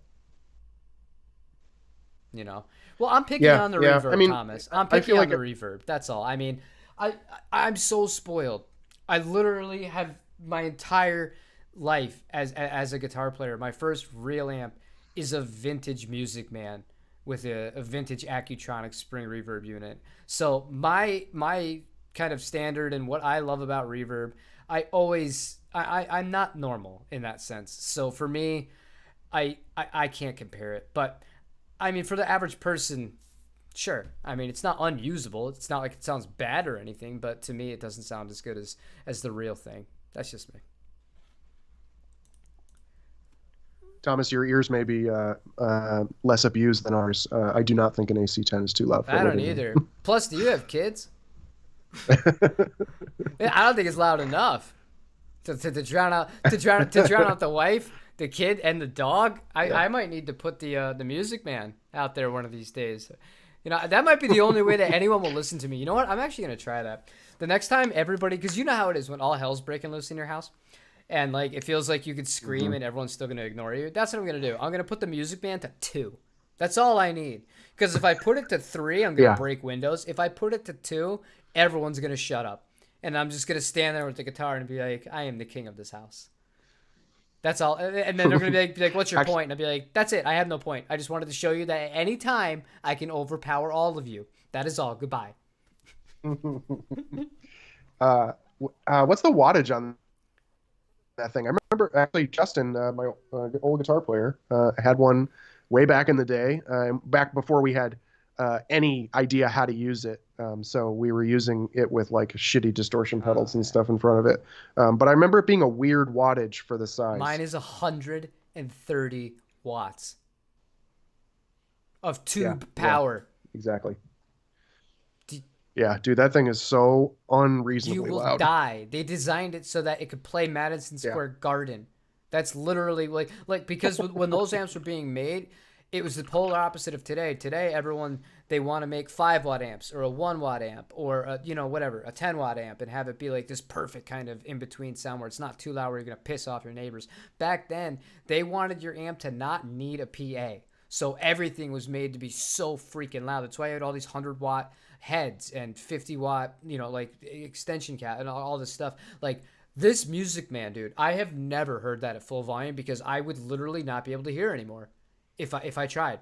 Yeah, you would It die. would no, You would die. I wouldn't die. And I mean, I would legitimately go deaf. I'm not kidding. yeah, you would just Yeah. your ears would just start melting. Yes. I wonder though. I can't think of all of the load boxes that I have wouldn't be able to handle it. I would wonder what it would sound like at full volume, and is there a way to do it? I don't think I can't even think of a load box that'll do You 130. can't 100. They all max at 100 because when I was looking Yeah. at the Yeah, at the 100. Yeah. two notes, they're like, "We don't recommend you use this amp." I even asked them and they were like, "Yeah, don't do that. Like we don't want you to die and we don't want your amp to die and we don't want you mad at us." So I was just like, Hmm. "Okay, cool. I'm not going to do it." Okay, any experience with Neo speakers? I don't have any experience with Neo. I have experience with Celestion and Jensen mainly and Eminence. Those are my main go-tos. What about you, Dave? Yeah. No, no Neo. I'm trying to look up real quick what they're because it looks like they're wicked expensive. But I think that they're using different types of magnets in the drivers. I'd be curious to hear the difference between one. I've never heard one myself. This is a good question.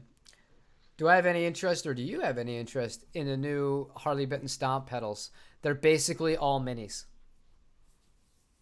It looks like a whole line of mini pedals. Yeah. Are they Of like the course. classics? Are they the I like mini pedals. I think that that's a cool form factor.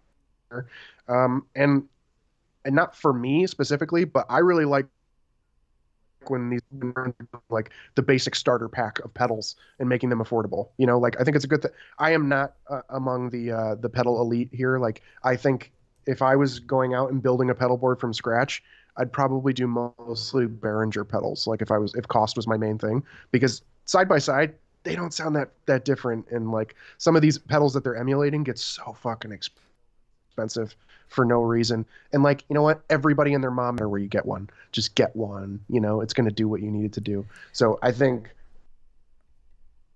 it's whatever. Like I don't have any interest in them because I have all of it already. But it's cool that they're somebody else is doing them. Are they metal encasings? Because that's my only problem with the Behringers. Like they're reasonable price, but you can't after the fifth stomp. These look really cheap. They're looking like Yeah. 30 to 40 bucks a pop. Yeah, no, going back to your point about the overdrive, that's why I've never sold the Drive Master since I got it in the late 90s. I was like, okay, I can kind of get it to sound like anything, like as far as a tube Yeah. screamer or anything like that. Like, what's the Yeah. point? What I don't know, and I'm happy with it, and it still works. So what do I care? Yeah. Plus, I mean, for me personally, I use a tube screamer for like core metal screamer use. I crank the volume and I put the tone where I think it needs it, and I never turn the drive on. And uh, I don't need any special tube screamer for that. I have a Maxon 808 that I use. Personally, I have a nano drive from Yeah. Horizon uh, because it's doing that weird compression thing that it does, and I think that that's the best version of that. But again, I crank the volume on the back. It has no drive, and that's great. And then I have a couple of other like drives when I want distortion, and then that's about it. And again, I'm not really that picky Dave, with them. What's up? Dave, I was way What? off. Okay, these pedals are $20. Okay, so Jeez. Harley Benton Mini Stomp Silly Fuzz, $19.30. Dude, what do you think? All right, I'm gonna ask you guys right now. Should I order like 5 of these things? Because it's gonna cost the. Yeah, You get think all I of them. should Yeah. do it? Yeah. Because I could swing that. I could Yeah, justify I mean, that get all because the with like. I haven't talked about like the YouTube and the Yeah. monetization or anything. Like like I'll just say this, like it's exactly kind of what you would think it is. Like I think I'm gonna make like $100 like for the month, which is awesome. But like that would pay for me to get 5 of these pedals and then do like all that. Like it would pay for that video, and I think that's so cheap that I'm like Yeah. I'm much more interested than at $40. All right, let me just see all of them. So if the fuzz, They've got some really weird things here too. There's a cab simulator here. Oh, okay. It's their own cab. So if you could put your own cabs in here, this would be amazing. But it's not. It's their own, I think. Yeah. And then what are some of these? I don't even recognize like what dude, some of these are. Magnum DI. dude, these are so cool. Because that Oh God, I don't like you right now. I don't like you. Not you, Dave. I don't like you right now because I'm trying. Oh my God, Dave, you're like Godzilla again. Oh, for the love of God. But I know. anyways, for $20, yeah, and you know what? This is the genius of Harley Benton again. Because why on God's green earth would you just buy one of these? It's Yeah. financially Yeah. stupid to just buy one of them. You're better off Yep. buying multiple and then just paying the one shipping fee. But then again, if they suck, which I don't think they would, but I mean, if they were to suck, then you're flat out for all of them. But at that point, I've bought very expensive pedals from very popular companies, some of which have pedals or shows on YouTube, and I thought that those pedals were garbage and they were a lot more expensive, and I've been stuck with it. So, Hmm. is $100 that big of a deal? No, I don't think so. I don't know, man. Too like some of these are weird and very cool. Uh, definitely get the rodent because I think a Oh $20 no, rat clone no, would no! I hate the rat. be That's one of my cool. least favorite pedals ever. That pedal's. Come I on. hate that. I What? hate that pedal. I hate that pedal. As someone who grew up in the '90s, I'm annoyed with You your can opinion be. there. That's fine. I grew. I'm older than you. I don't want that. I grew up with Yeah.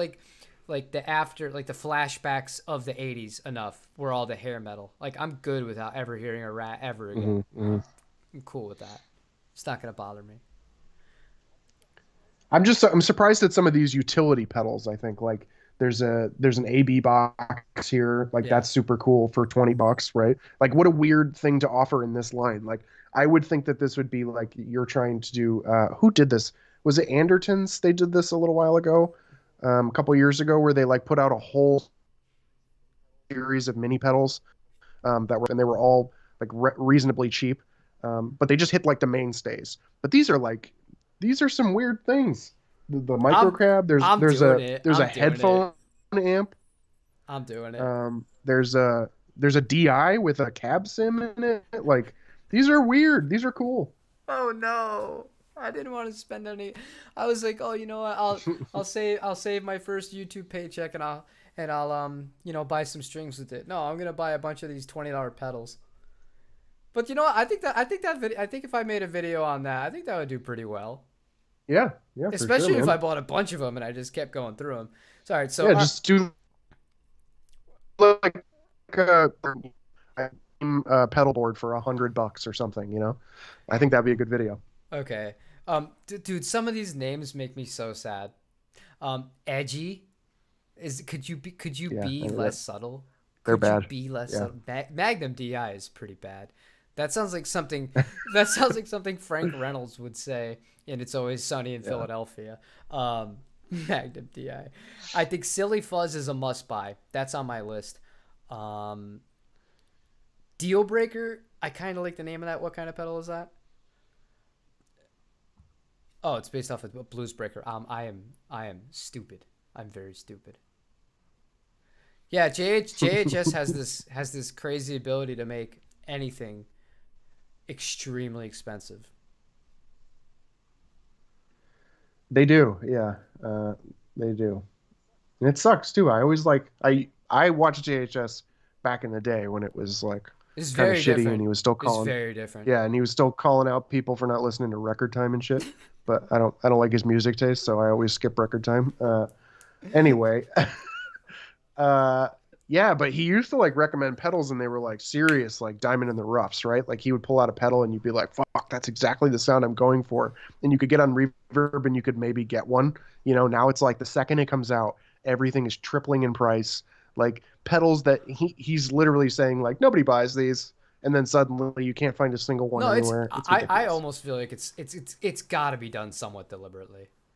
I think part of it isn't even Maybe, like for yeah, financial gain. I feel like it's just him, just like knowing he has the power to do it, and maybe he just gets a kick out of it.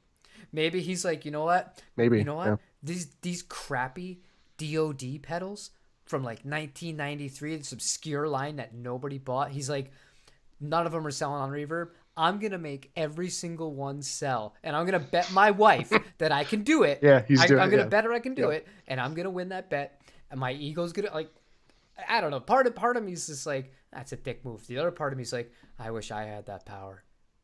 Yeah, man, absolutely. I get it. I get Although it. I will say, I know I'm sure that he's aware of his effect on the market. I think he's talked about it before.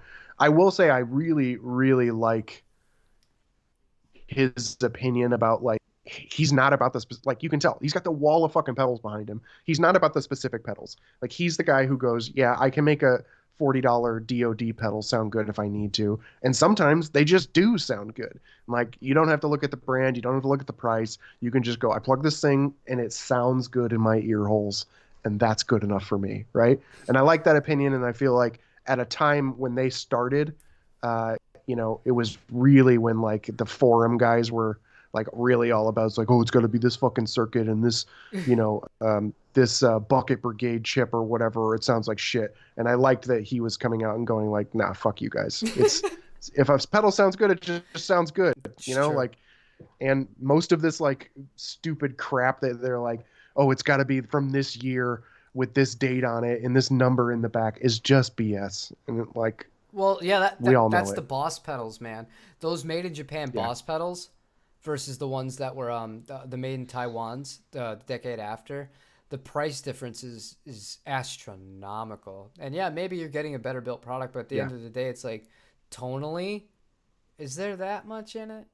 And like the people that buy like $1,000, they'll spend $1,000 on a tube screamer. Like you're out of your damn mind. It's a tube screamer. Why are you spending a Yeah. thousand dollars on that? You could buy an amp. Right.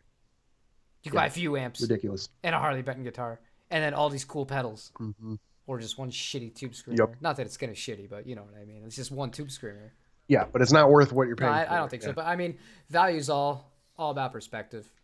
What's Yep. worth it Yeah. to me Yeah. is not worth it to you, and what's not worth it to either of Right. us is worth it Well, to rich people. yes. And like you said before too, I think a large part of it that I think about when when buying stuff like that is the value that it retains, and it's because you're in the line where you're buying and selling things. I am not in that line of work, so I buy things and I go, what's the value to me? I don't think about what the value to the next guy is. So in that case, there is probably some sense to buying $1,000 tube screamer because it'll probably at least stay $1,000 if you don't beat the shit out of it. I So, hope it but doesn't. I think that's irresponsible. But you know what? You know what's really funny about agreed, this? agreed. Yeah. So I have had no reason to talk about this in the past, but me and my daughter and I built her first pedal board together out of wood and painted it and did all that fun stuff. She has 2 pedals on it right now. So now I'm like, you know what? I will literally just give Just stuff it with Harley Benton pedals. with all these pedals I'm gonna buy. I'm gonna be like, here's your first pedal board. There Like you I, go. I They're small, they're yeah. cute. You know what pedal she won't Yeah, shut up absolutely. about, and she hasn't shut up about it since she first saw it. She came in and she saw me watching a JHS video. This was about 2 years ago. She was like 2 years old, and Mm. of course it was the Lucky Cat, the pink pedal with a cat on it. Yeah, She's yeah. just like I still want it, and I'm like, what does it sound like? She goes, sounds like really cool. And I'm like, but what does it? I'm like, but what does it do? And she's like, it makes the guitar sound cool. That's all. That's what the man says. And I'm like, Yeah. no, I'm like, you're It's not gonna listen to Josh about him selling you his pedal. Like, you don't know what you're talking about. You're four. Just stop it. Stop it. You're crazy. she's gonna come in tomorrow and she's gonna have shaved her eyebrows off and be like, "I'm Josh now, the Lucky Cat pedal." And I'm gonna be like, you can go stay. You Sounds can so go cool. stay with your grandparents because your ass is out of this house. And that's how us Yeah. Latinos do it. Just, you're done. You're done here. We're not playing these games. Nice. What the Lucky Cat's a delay, Yeah, it right? is. I It think. is. And it's a cool pedal, but Yeah. It does actually sound pretty good. I Yeah. have no use Yeah. for it. I got a Yeah. Volante. I'm good. I don't need another delay. Hey man, it's pink. Like, Stop it. You sound like her. That's literally her argument. Because I even told her, I'm like, sweetie, I'm like, I have a much better one. Yeah, but is it pink? it's not pink. No, it's not pink. Pink, And I yeah. even, you know what? If it was that big of a deal, I'd paint the damn Volante pink. What do I care? What do I care? And you know what would be funny if I did it right? I bet you I could resell it for way more money on Reverb, but I'll just call it limited edition. Limited edition. Yeah. Yeah. Write some random number on the back. Oh yeah, and then no, it's like such an arbitrary number, like you've sold it. RF Yeah. 83S2, and then just like my signature on the back. Be like, yeah, Dude, I've heard of that series. That's the best series. like, Yeah. oh, you didn't see that YouTube hype video, dude? It's like, limited edition Nikes. It's the same crap. Dude, it's because they took it down. They took it down. It was only up for like a month. Yeah. And then you can't even find it Yeah, anymore. well, and I have the only one. So if you want it, man, I don't know what to tell you. It's gonna cost you $8,000. I think this could be your new racket, right? Just paint stuff and it's lie. not relicking, but Paint it's stuff and lie. artificial limiting. Yeah. Well, no, it's not artificial because I would be the only one to do it. So it's That's extremely true. limited. That's It's a true. one of one. This Yeah, is so that's true. stupid. That's This is true. so stupid. Yeah. Do you guys got anything else you want to ask us? Because I just I want to keep looking at these Harley Benton pedals, but I don't want to be staring at my laptop as I'm doing this. So let me scroll up and look at some of this chat. I just bought my first two Harley Bentons, the Fusion HH and the same HSS. Yeah, that's cool. I think so too. Yeah, I think the first demo of the pedals would be crazy. I know that their shipping is kind of their Well, own thing. So I don't know. I'm sure you can order some stuff. I think it's a crapshoot whether you're the first. I won't be at this point. I'm too late. But now. But here's the yeah, thing I could do. yeah. But it's definitely interesting. It's definitely going to be a cool video. What I could do is I could cave to the peer pressure, because I told you, dude, I never get comments with people telling me about like to demo specific guitars. I don't do that. I don't get those. And on this last Yeah. Harley Benton one, everyone wants me to demo the Daphne Blue Goto Les Paul. Mhm. And I'm like, I don't want to do that because I don't need it. But I mean, if I was gonna order all the pedal, I don't know. I'm probably still not gonna do it. But the thing is, I know how much money, or well, not how much money. I know how many views that those would get, and I know that right now I'm on a sweep of momentum, which is why this weekend has sucked. Quite frankly, I'm just gonna be frank Yeah. about it. I've had no time and no energy when I've been given the time to film anything, so I haven't been able to put out anything of remotely decent quality, which really sucks. Any opinion on the Bonamassa Lazarus, or the Slash Epiphone? He's a viewer. He's a smart man. I'm not falling for that bait. I'm not falling for that bait. Yeah. Real quick before we Okay. get off that and move on to the Bonamassa. What is your experience with the resale of Harley Bentons? I know that you've had a couple of them. Have you tried to sell them? Because I've got a gold top Les Paul that, we were talking about before, is too heavy and I just never play it and I kind of want to get rid of it, but I don't even know if it's worth trying to sell. I bought the thing for like $140. What can I even get for it at this point? But honestly, I would give it away for next to nothing. But am I even going to get that? I sell it locally. That's how I do it. I try to get a reasonable amount without it being, a disaster. But I always take losses on these Harley Bentons. I mean, but that's part of the reason I was happy to get the Fusion, because I was just like, you know what? I'll keep that one because it is a super strat. And it does come with great hardware on it and the stainless steel frets, and it's a roasted neck. So in the Florida humidity, I could take it out and play live. I don't have to worry about anything. I'll be all good. But I mean, just demoing other ones, like I think I lost Hmm. Hmm. $60 on that SG, and on the SC552, I think I lost $30. But I didn't mind doing that, and especially at the time because I was still buying and selling guitars. I mean, that was like nothing out of my profit, so I don't really Yeah. care. So, but right now I'm not doing that. I'm taking the break because the shipping is murder. And going back to your question, how do you sell it? Hmm. You can't ship it because even if you were to get somebody to pay what you wanted online, the shipping Yeah. cost is going to be worth Right. more. The shipping's gonna eat It's it. not worth it. Yeah. So you got to sell it locally. Yeah. Honestly, with the Joe Bonamassa Lazarus, I didn't even look at it. I hate Joe Bonamassa. I just can't stand him, and I don't like Epiphone guitars in any capacity. And that's pretty much all I have to say about that. I did see one go up locally for $1,500, and I got like I had a hearty laugh at that, like a hearty laugh at that, because the fact that anyone would pay $1,500 for a made in China Epiphone, like I don't know what they go for new, but I do know that I saw it came because somebody on the gear page said it comes with burst buckers in it, but I don't like those pickups, and neither do you. And apparently it has Gibson hardware, but other than that, I don't know. Not a fan. Yeah. My feeling on it is I don't have as hard a stance on Epiphones, I think, as you do. I've played a couple that have been fine, like and I think that recently they've been doing better bang for buck, which I appreciate because Gibson's out filling that Eight hole. ninety nine. That being said, 8.99. I yeah, these are weird guitars, and it's just because of stupid names on it. Like, we'll just release No, Epiphones no way, without their names no way. on them. You It's could. fine. But yeah, Okay, first of all, you can get a Fuji. I want you guys to look up this company, Fujigen. Okay, Fujigen is the house brand for obviously the Fujigen factory in Japan. If you didn't know that, they will make a better Les Paul than any of the garbage that Epiphone. And I don't mean to just stereotype Epiphone this bad, but I feel like that there are so many better Les Pauls out there that are less money that will take less money put into them that are better guitars, and like they're gonna smoke them. They're just gonna smoke them. And at that point, I don't know. I have no interest at that price for $900 for an Epiphone. You could buy a used studio or a tribute for that. yeah. Like right now on Dave's Guitar Shop, if you guys want a used, I think it's a wine red Les Paul that weighs under 8 pounds, $8.99. Boom. Why would I buy an Epiphone when I could buy that?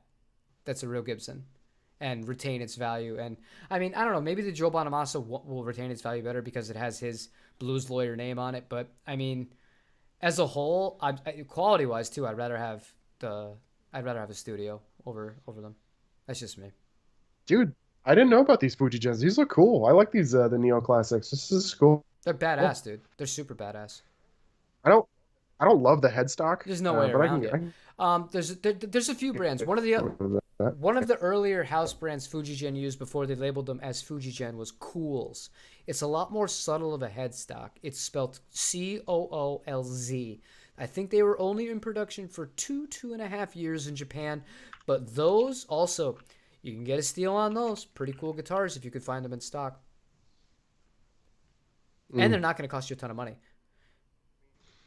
I mean, these Fujigens are cool. Like the piece. Yep. These are, I don't know what their branded pickups are like, obviously, but not bad, not bad. Tokais These are are cool. awesome. Tokais are awesome. Tokais I would pick over Gibson too. And that's another brand. Like why the hell would I buy an Epiphone? Like I get why people that don't know anything about Japanese guitars would do that. You know what I mean? But like I feel like once you have an Yeah, understanding I of the Japanese brands and what to look for and what not to look for, like even like a used Bernie, as long as it's a Japanese made we Bernie and not a Chinese one, that's better than any Epiphone I've ever played. You know. I don't know. Yeah. this is a topic we need to get into on a Okay. podcast. So that Oh, whole I could go for thing though, days. like the Oh, getting I into could the go for Japanese days. market is so I could do it. I overwhelming could though, do it. so I could overwhelming. do So it. I could totally understand why people are like, "Hey, I know what Epiphones do. I know that they look like Gibbs Kind of. and yada yada." Like because I have no knowledge of You know this what? world at I'm gonna all, do that. So So I can get why people. are like that about it. The next Audiomo podcast is going to be titled "Why You Should Never Buy an Epiphone Les Paul," and it's only going to be and you know Sure. what? And it's going to be one of I mentioned Mimos earlier. Yeah, awesome brand. It's only going to be talking about Japanese Les Pauls because there are so many, and it's going to be do's and don'ts. You're pretty much you're basically going to act as like the person that asks the questions as I'm like talking over them. You know what I mean? Because I want you to go in like really green to it without any real knowledge because you don't really have any. You didn't even know Fuji Gem was a thing until just now. So that would be a lot of fun. That's exciting. Yeah, we'll do that for sure. That'll be a fun. It'll be. Tokai, they don't have a Les Paul. They got Fender rips. Maybe the Oh my older ones. God, you know nothing. You know nothing, Jon Snow. I You know know nothing. nothing. Tokai's make some of the best Les Pauls in the world. Oh no. Well, they're not currently Yes, selling they them. But they are. do. They're called Love Rocks. I'm on their website. There is no Les Pauls here. Not in America. I'm on tokaijapan.com /guitars. There are no Les Pauls on this website. I don't know. Hold on. I could use my VPN. Shelly and a Jag.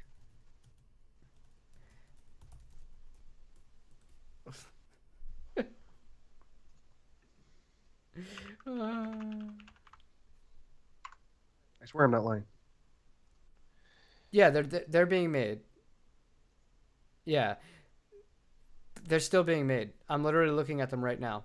New Tokai stock 2021, and it's USA Music Nitro series. Yeah, they still make them. I don't know. Your website's weird, dude. Anyways, I guess so. Larry Carlton guitars. That's another one I really wanted to check out.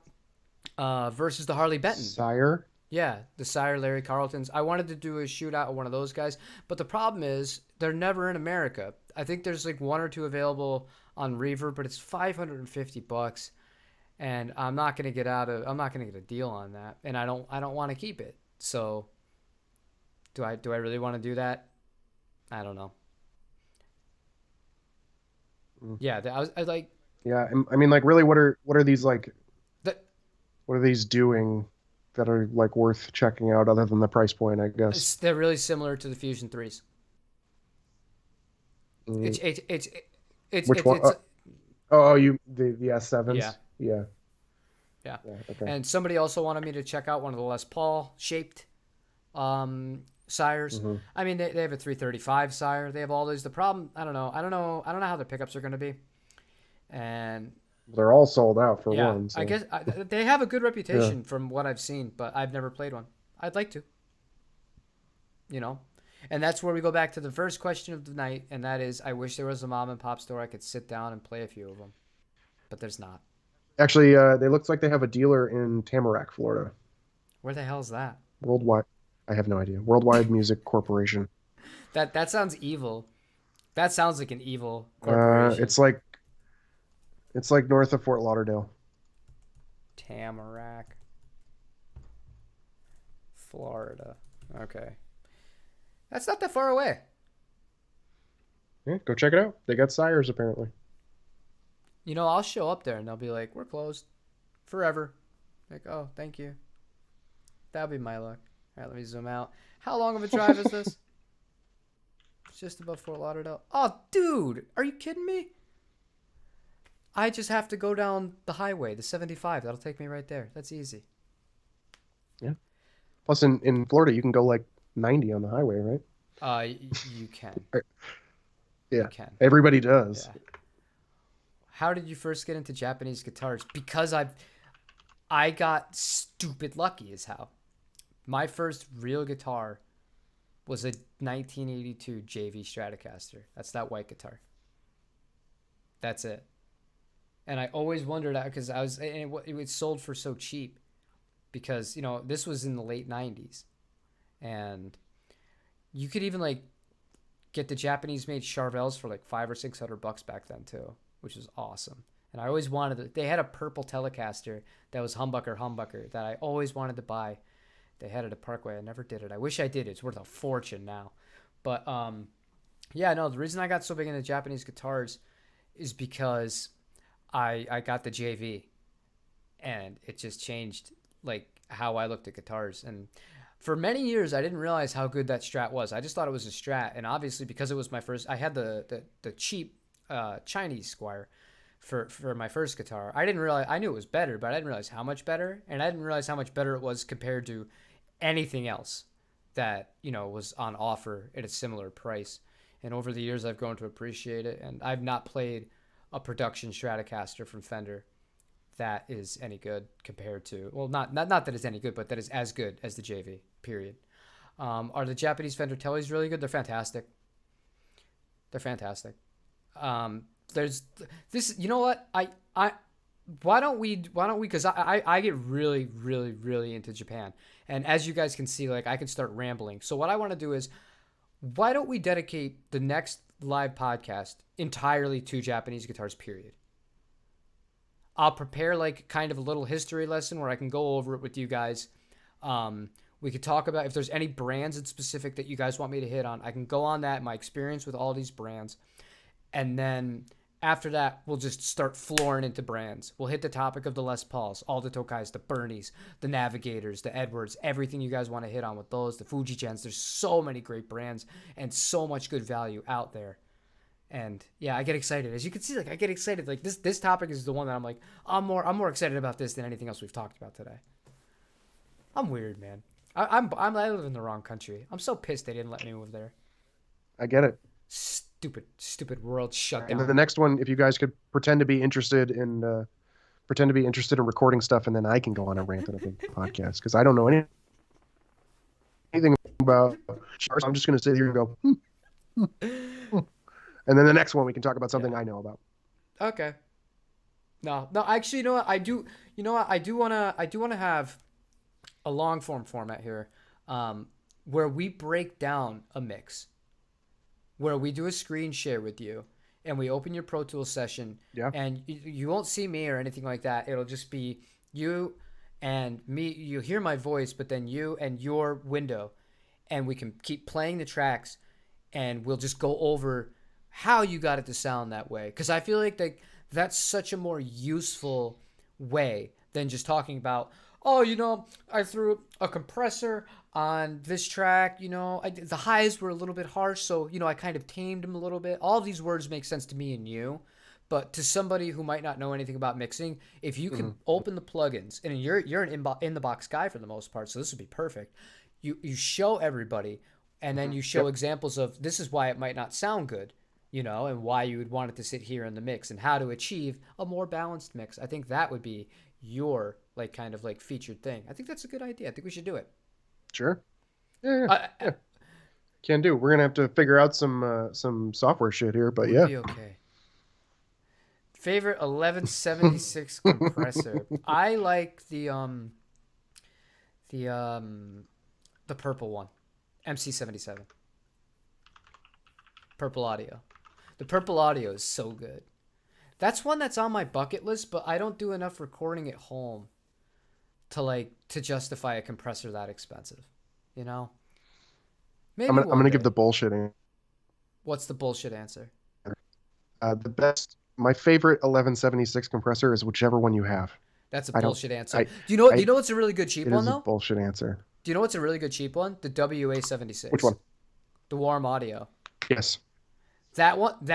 And I will always recommend the Warm Audio stuff. Yeah, for sure. Yeah, I think on bass guitar especially, if for rock tones, it really shines. That Warm Audio one more so than anything else. Oh my God, you become Godzilla again. Get it together, David. God, we're gonna have to figure this out. We're gonna have to figure out why this is doing this. It makes no sense. Yeah, I don't know. I'm literally doing nothing. I don't even have OBS as my window. I have the chat loaded. Yeah, the Purple Audio is awesome, but again, yeah, it's really expensive, man. I love the MC77. That would be my favorite. Yeah, but there's a lot of good ones out there. There's a lot of stuff that I know, if we go into a gear talk, obviously I'm gonna know more about that than you're gonna know about Japanese guitar. So at least I'll be able to contribute a little bit. But you'll still be carrying. This is true. This is true. But yeah, but my bullshit answer is that if you're looking for opinion my opinion on it is you can make any of them work. Like especially if you're looking for compression, right? Like there's a million versions of them, and whichever one you have available to you is the one that's the best one because you're going to make it do what you need to do. And honestly, buying a new thing is never a good answer to not not achieving, right? Like it's that you're not using it in the fundamental way it needs to be used. Mixed with stock Pro Tools shit, it doesn't matter. I can do a mix with amazing stuff, and it doesn't matter, right? It's how you use the thing. So it's like like as gear guys, we talk about this all the time. Like, oh, I want this new thing. Oh, I need this new thing. Like it, you can make it work with the thing you have. I guarantee you. But what interfaces do we recommend? I think we did talk about this before. A little bit, but it really depends on what you're talking about for Inputs. use case and budget Inputs. and inputs. I have all Focusrite stuff because I think it hits the sweet spot utility and with see thanks for hanging out. I think it hits the sweet spot with budget and with getting for it. So I have a Claret and a 18i20 because together with that 8-out I get 16 inputs. And I would love to do some Universal Audio stuff, and I just don't have the money for it because I need that many inputs, and to get that Universal Audio stuff is just crazy expensive. And I don't think, while I do think the Universal Audio stuff does sound better, I don't think it sounds that much better that it's worth it. Yeah, I for a while I had the duo, the twin duo, and then to get enough tracks for drums, I had to have an Octopre on top of it. And this is before the price increases, so I was looking at $1,600 just to get in the door with the amount of inputs. And at that point, that's a lot of money to have in an interface that if I'm not like, I don't know, if it's not like my main thing, if I'm profiting off of it and I'm using it to get clients, it's a very different scenario. But for what I was using it for, it was overkill. So I significantly downsized. I'm like David. I'm using a 4-input Focusrite right now. I have no need. Like it works just fine. And one thing that Dave and I really do agree on, we do talk a lot about gear and we do like shiny new things and stuff like that. But I try to show you guys, but I do. Yeah, of course. I make a conscious effort to show you that you can make a cheap Squire sound great with a $100 plugin. You can just as good as you can with a $5,000 guitar and a Cloud Cortex. I mean, like not like as good, but you know what I mean. Like it's not something where you have an excuse, if that makes any sense. Like you can't blame your gear at this point. Like if you have $1,000 to spend for everything, like there's no excuse why you can't get an awesome sound at home. There's just no excuse. Absolutely. Yep. Yeah. And I feel like, it's a conversation we have all the time with people, and especially with studio people, where it's like, oh man, if I just got this mic or I just had this plugin or whatever. And it's like, yeah. And I also hate on top of that, it's usually like I saw this video where this guy did this and this, and that's, I got to do that. Like that's going to be the thing that works for me. And I feel like maybe it will, or maybe you're just going to think it did because you watched a guy do it on YouTube. Like, I feel like saying those kinds of things without having the experience of going like, I actually have that thing and like put it in a room and I aid and beat those two things next to each other and I prefer that one. Like, that's when the opinion matters. You watched a guy do it on YouTube and you think that that's the way it's supposed to be done is like not, it's not the opinion that's going to, kind of impress me with what you're doing. And it's just a mentality that I think happens now because of how much stuff gets shared online where it's just like, I saw this guy do this and I need this. And it's kind of a crap. I mean, as much as it's awesome that everybody's sharing all this information and you get to get reviews and see things that you would never be able to touch. That's cool. The byproduct of that feeling like because the guy did it, that I need to do it is kind of shitty. So definitely try to make the thing work with what you have. Obviously there's exceptions to that rule, right? Like if you're missing the thing to do it, you do have to buy something, but in 90% of the time is never buy a new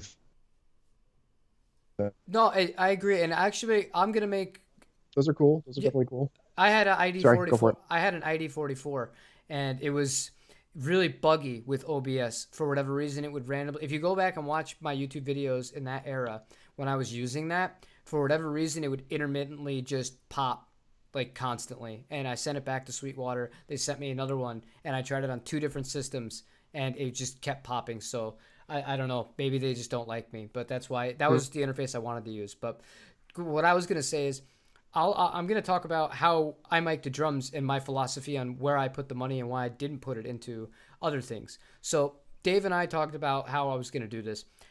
I know that Dave, when he gets this track, unless I'm able to put like a decent sub kick on this and then really invest in a decent kick mic, there's no point in me buying anything other than a 57 I'm currently using on it. He's going to trigger it. So that right out the window, I have a 57. I don't give a shit. He's going to trigger it. I go to the snare, same thing. I could put an i5 on the top. I could put a 57 on the bottom. We're going to try that for the next mix that we do. If that doesn't work, then whatever. I'll have that triggered too. For the overheads, that was something that needed to be done because I needed a stereo set. So what did I do? I bought a set that was on sale. That was not on sale, but at a really good price because I actually needed those overheads. And that's it. Like you don't need, like the point is, like, I could have said, you know what? I need to get Sennheiser 421s for each of my toms, or I need another 609. You know, I need a few room mics, all this stuff. Nah, dude. It's all about trying to get to where you need to go without spending all of the money. That is where the magic is, man. You know what I mean? Right. Yeah, absolutely. Yep. Absolutely. And like, I feel like, you know, kind of on the other side of what I'm saying here too, there's so many opportunities for you to learn how to do things with very little, like, you know, from the other side of the YouTube coin here too, like all sorts of crazy, awesome tricks of like, you know, so you don't have a room mic, right? Instead of going to buy like a nice condenser to do a room mic, there's ways to fake a room track that sound just as good, you know? And in some cases, if your room sucks, even better, you know? Like you didn't send me a room mic track. Nope. I just, I can come up with a decent, you know, reverb that and copy an overhead track over to it, and it sounds like a great room. It does exactly what I need a room to do, right? And it wasn't buy a mic to go do that. It's, you know, it's figure out ways to work with what you have efficiently, you know? Yeah, and that's why when I did the Quad Cortex thing, that was a lot of fun because it was literally 2 inputs on the drum kit. And it was like, I mean, it didn't sound the best when I did that, but it was still like, it wasn't so egregiously off where somebody was just like, oh, those drums sound terrible. You know what I mean? Like, especially for demo the work. overheads were great. Yeah, especially for like just demo work and stuff like that. Like, there's no reason for it. And plugins are so, that's why, you know, I don't have any outboard gear anymore. I don't know that I ever will again. I mean, in a perfect world, maybe I'd have a nice preamp. But I mean, I don't care because in the box, Dave preaches the right stuff. The plugins are so good and they're so inexpensive. And even the ones that come in stock with a lot of these DAWs, they'll get the job done. They're great still. Yeah, absolutely. Yeah. No, I mean, I have a couple of pieces and I should be using them, and I don't. They sit here and they look pretty on my desk. But I someday I will get back into like putting them in. It's just like more work than it's a worth patch at bay? this point, you know?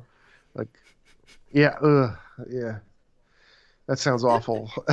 And I've looked at them. I've been like, you know what? I'll get a patch bay and then I'll use these. And No. I just I'm good. yeah, I'm good. just I haven't done don't it. want a patch bay. I hate those Yeah. things. I have like flashbacks of Full Sail with some Yeah, of those like really bad patch bays where half the patch bays next to the console and then didn't the other half. work. Yeah, yeah, Oh, it was like a double sided. Oh, it's yeah, the worst. yeah. It's the worst. Yeah, and they always had like little tape over some of them, Yeah. and they're like, yeah, 12 doesn't Stop. work. Stop. Stop. You're gonna have to bridge. Yeah. Oh God, awful, awful. Yeah. But what are we gonna do? So I don't know. It's getting kind of late here. I had a lot of fun with you guys. I think, but we're gonna do this once a month. We're also gonna figure out why Dave becomes like right now he's mini me, but for the majority of the stream he's been Godzilla. So we're gonna figure out why his videos doing this because otherwise I think this has gone relatively smoothly minus a few connection things. But I mean that is what it is. Even when we're filming the Audiomo podcast offline. We have to cut out certain clips or certain segments because the audio randomly will do that, and it's part of the nature and part of doing things live. So obviously I'm not going to edit this at all. This is going to go straight onto YouTube. You guys are, anybody who hasn't watched this, if you're watching as the replay of this, obviously you'll know it's available. But I don't know. Any closing thoughts, David? As he stalls. For asking questions and engaging with us and our stupid opinions about stupid things. But this has been fun. I look forward to doing these monthly, Yes. for sure. Thanks everybody for All hopping right, on. cool. So we're gonna do that, and so what is it? The 17th. We will go to the next one. No, Thomas, don't thank us. Thank you. Thank all of you guys. Like Dave said, the fact that you guys want to come and hang out with us and listen to us talk. I mean, we're at the end of the day, we're really just two nobodies that play music. So, I mean, if you want to hang out, we really, really do appreciate that. So, Absolutely. all right. On that note, Absolutely. gentlemen, I hope you all get some rest. And if you're on the other side of the world, then yeah, hope you have a good day. But yeah, we're gonna go to bed. Take it easy, you guys. All right, let me hit that. Later. Make sure.